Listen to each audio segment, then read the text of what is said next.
Hey guys, this is Crew 4Man, and we today are going to be looking at some headline opening theory for Twilight Struggle. A lot of people, I think, approached the early game and the headlining phase, and they're always not 100% sure what to do. And so, especially for newer players, I thought it might be instructive, or even for older players, it might be instructive to go through some of the what I think are some of the tenets of good headline opening play. Now, I should say I am um, obviously not the best player, but I think I'm at least authoritative enough for newer players. Um, and it's hard for me to. I feel like Elo, and unless you're like one of the top players, is hard to judge on these in the online game anyway. So anyway, that's my little ethos introduction. So pretty much what I'm planning on doing is I've set up 3 games where I play against myself, and we'll have 6 cases. So we'll have 3 U.S. cases, 3 USSR cases.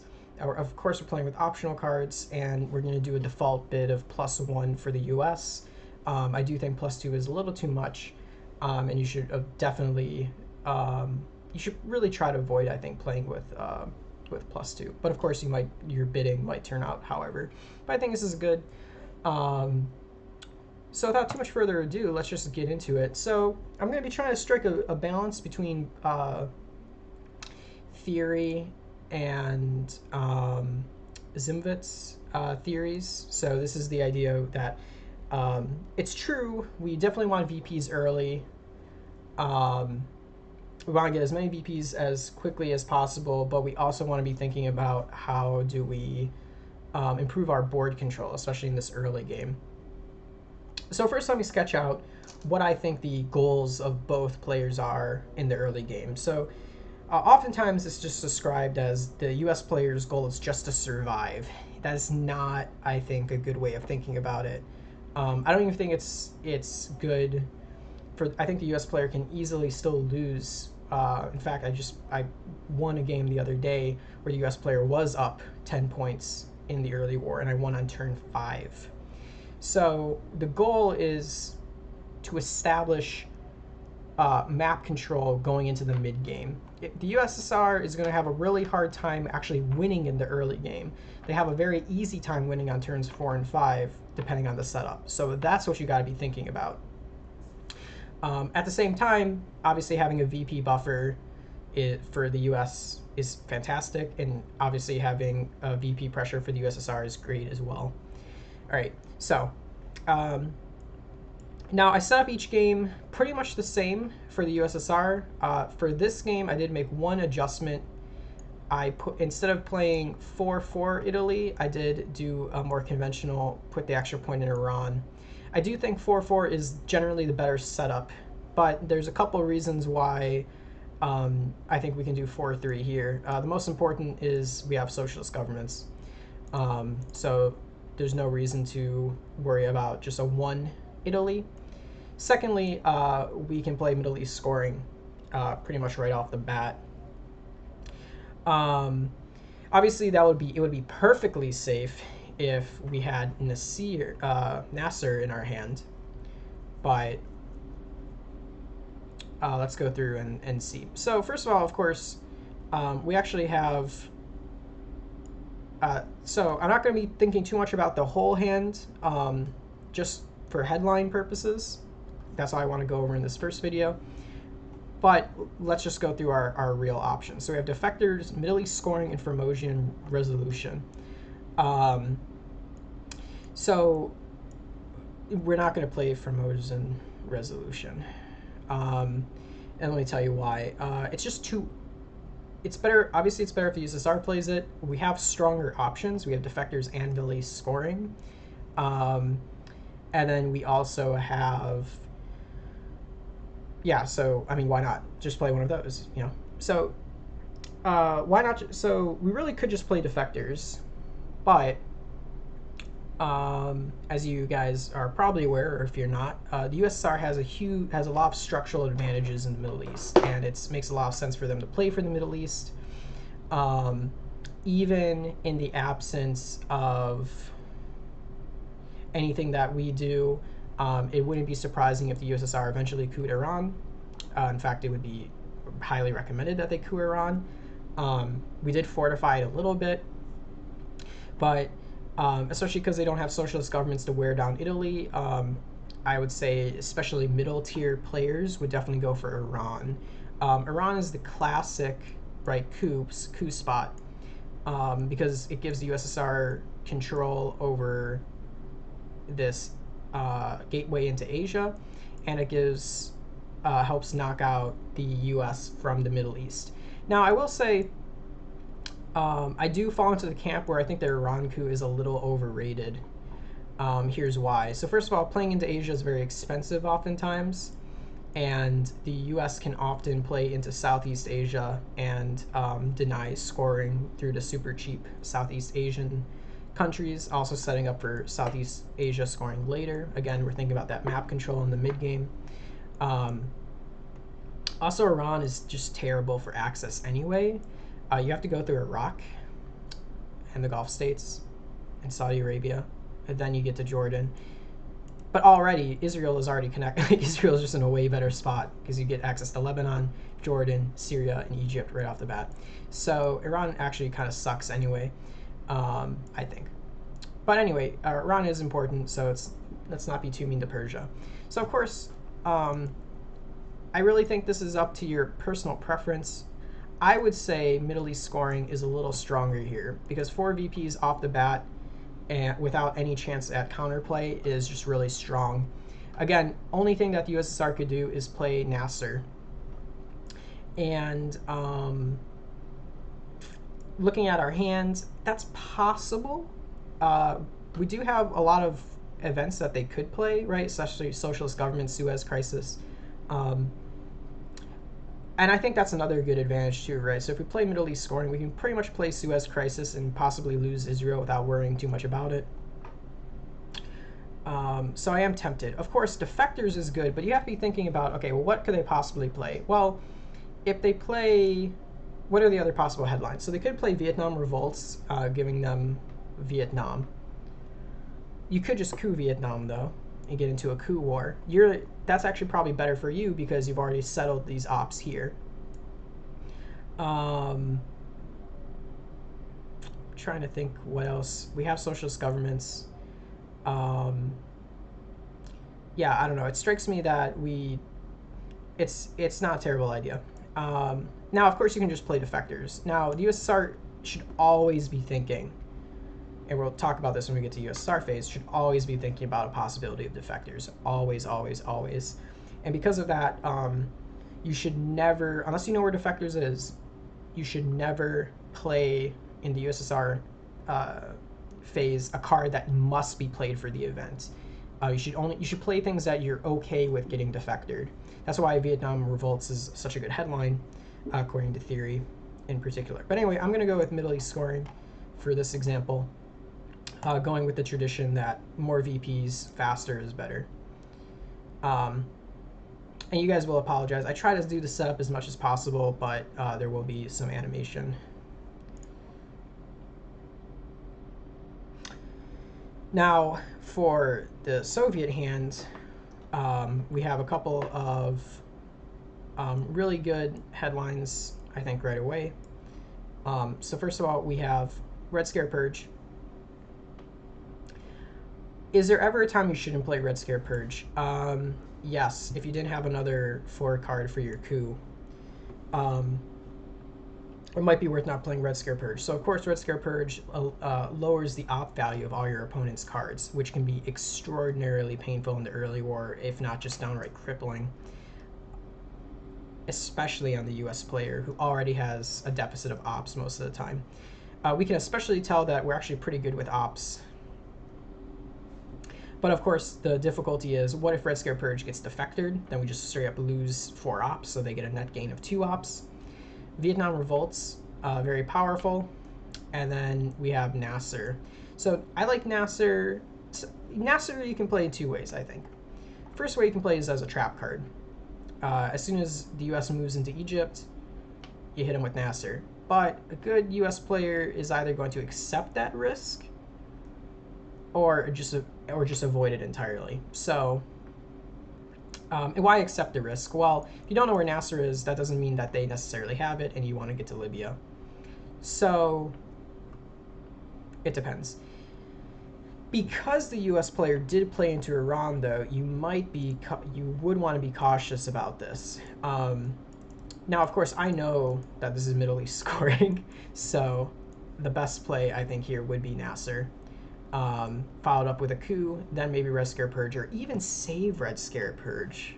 Right, this is something, your hold card, I often keep a good headline as my hold card and set that up in advance. But here I have to say, I don't have Asia scoring. I don't think that he has Asia scoring. But Vietnam Revolts, why is it so strong? Well, keep in mind, if you play Vietnam Revolts, like I just did, you get immediate Asia domination, which is very strong. So here, Nasir was the better play if we obviously had perfect information. But you can see why, and you can see a couple of reasons why we might have played Nasir anyway. But really, something that I want to point out is since you don't know, that could have been defectors, so we could have lost Red Scare Purge. Since it was Middle East scoring, we would have preferred to play Nasser. But here now we have a nice structural advantage in the southeast, and we can quickly capitalize on this, like so.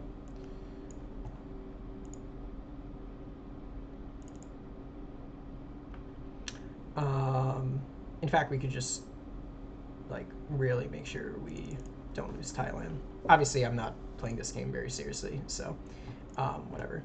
But anyway, yeah, so that's how I would play, or some of the analysis for this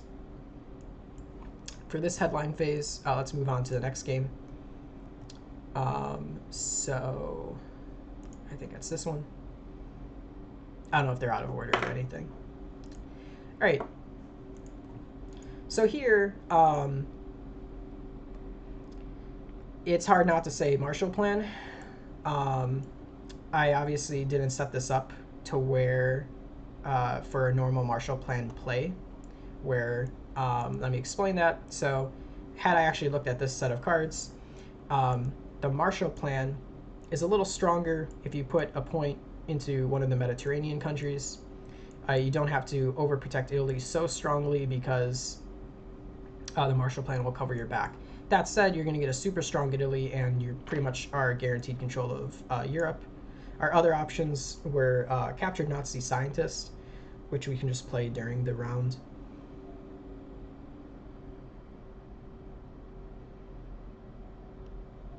Okay, so this one's very interesting because, of course, we know where defectors is right away. So I'm actually going to point out what are the cards that we could play. Well, we obviously are not going to be playing Asia scoring. Although you could. So let's look at the options. Let's be fair. Okay. Cambridge 5. I think it's an underrated card. If the U.S. has the Middle East, you definitely want to see it. However, since they didn't play into Iran, they probably don't. And you already know where the other cards are. This hand has a serious deficit of ops, so every op has to count. Because of that, I'm actually, yes, you see it. Romanian abdication. You have Europe. You might be able to fight for France. I mean, it will be really, really hard because you have to signal your advance by playing ops into Italy, and you have to signal your advance then playing Cambridge 5, and then after that, I mean, you have to use maybe use a China card, possibly. So, USSR is going to have a hard time here. So in a situation like this, I want to say the USSR should really be playing for access. If you can pick up a couple of VPs along the way, or at least not fall behind, that's advantageous. So with that in mind, it's actually probably might even be worth ditching one of these scoring cards right away, just so you don't have to worry about it.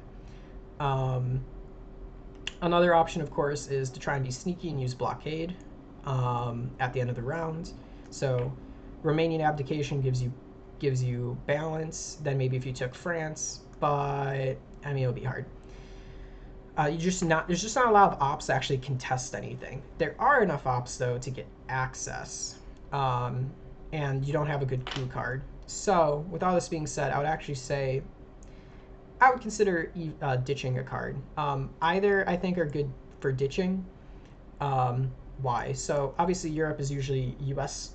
favored. It allows us to play Truman Doctrine without caring too much, and then if Marshall Plan comes out, then we prevent that as well. Asia is just expensive to fight for. Again, we don't have many ops, so again, it might be worth just getting rid of this early and then focusing all of our attention on the Middle East. That's a battle plan. But really, what my goals are going to be are to get into Algeria,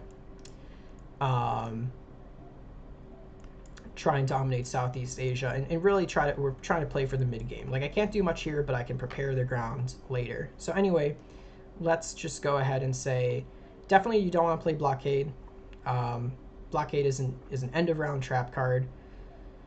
You could play Defectors just to get rid of it, but ideally I would actually hold Defectors, right? So if you can hold Defectors till turn 3, definitely get rid of it. So here I'm just going to ditch Europe. So the Marshall Plan gets played, and obviously that doesn't hurt us because there's no way for the US player to actually achieve control. Now, with the Marshall Plan, it would have been possible, but of course, if you saw the setup, you would not play Europe scoring to have 2, 1, and then you would have immediate control, but then you wouldn't play Europe scoring like this. You'd play Romanian Abdication first, maybe play into Yugoslavia, and then ditch Europe. But it might be hard. You might still play it honestly just to ditch the card. But anyway, just you put your influence wherever you want. This isn't a Marshall Plan analysis, and then we would move on. All right, so that's my headline analysis for those 2 games. So let's look at this third. And hopefully you guys can see some of the ideas. So here we have a lot of good options for the US player. So we have Red Scare Purge, very strong of course. CAA created, Marshall Plan, not playing NATO, probably not playing Indo-Pakistani War. So obviously Indo-Pakistani War is better if there's influence here. You couldn't do it just to get your military ops, but you can probably get your military ops in another way. We just have better options. So Red Scare Purge, I've already talked about it, super strong, even stronger, well, I shouldn't say even stronger, also strong for the US, especially because it mutes that first coup, pretty much makes Italy invincible. We can play Blockade and get rid of de-Stalinization, or we could space it. Sorry, I got a little distracted. So Red Scare Purge, obviously very strong. Marshall Plan, obviously very strong. What about CAA Created? CAA Created has its reputation as a DEF CON suicide card. And certainly, that is completely very powerful way to play it. However, it's also very handy to know what's in your opponent's hand. Especially if there's any scoring cards. You can also prevent the Italian coup. So it's worth considering. Here I don't think that's the strongest option. It's worth considering, probably not the strongest option. Would definitely go with one of these. Then again, it is also just one op though, right? You could have a lot of ops. I mean, look at this. You look at this hand though. I mean, you have 4, 8, 12. Could play Blockade, 13, 15, 16, 16 ops in the early war. I mean, it's pretty good. So that's another consideration. Let's just play CAA Created. Ultimately, I really don't think you can go wrong with any of those. Red Scare Purge is probably the best, especially. Obviously, we couldn't see this hand, but in the hand like this, you just turn all of this into one-ops cards, and that's really where Red Scare Purge does its best. So USSR has Middle East scoring. Because of that, I'm very tempted for Nasser. Not so strong. If defectors, then allows us to coup Iran, and immediately we're a very good position for the Middle East. Also of note, of course, is Olympic Games. That almost guaranteed +2 VPs is, can be very nice. Also, you probably have never considered this too hard, but nuclear test ban, if we had a little more ops, is pretty cost efficient when it comes to VPs. I mean, it's 3 VPs at the beginning of the game. So I actually think that's almost as good as the US Middle East scoring. Here, it does... We would kind of like to save this for a coup, I think. But I definitely have to say... because we have Middle East scoring, I think we want to make the best of it. But again, if you think, like, Middle East in particular is worth, like, quite a lot. When you go from presence to domination, right, those 2 VPs. So I think this is the most coherent plan is Nasser, coup, Middle East scoring. But if I may, nuclear test ban, again, if we had like NATO in here, I would highly actually recommend headlining nuclear test ban, possibly then playing Olympic Games, because if you got 5 VPs there, then we're also able to do the coup and manage Middle East scoring. You could be up 10 VPs just like that. So keep in mind, right, goal of the game is not to spread influence all over the place. Goal of the game is to get victory points. Victory points, and very efficient victory points like nuclear test ban or Olympic Games, are strong. So, what did I decide here? I think I decided Nasser. And so now we're actually at something of a disadvantage, I would say, because they know that we're definitely going for the Middle East. And now they can play into the Middle East without too much trouble. We can even do a cheeky little coup in Iraq, and we knock them out. That's just pure cheek, though.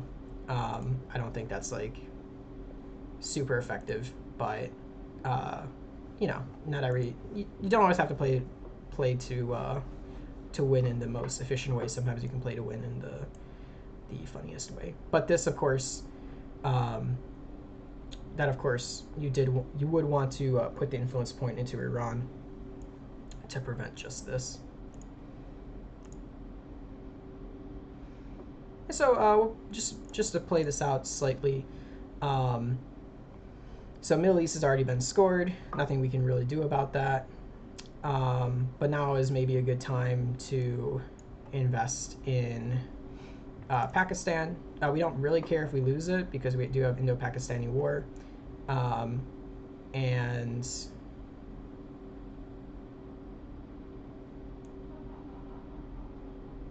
I'm tempted. Yeah, I'd be tempted to maybe play for Asia, or we could get into France right away. It's always good to go for France, especially because we just have so many ops right now.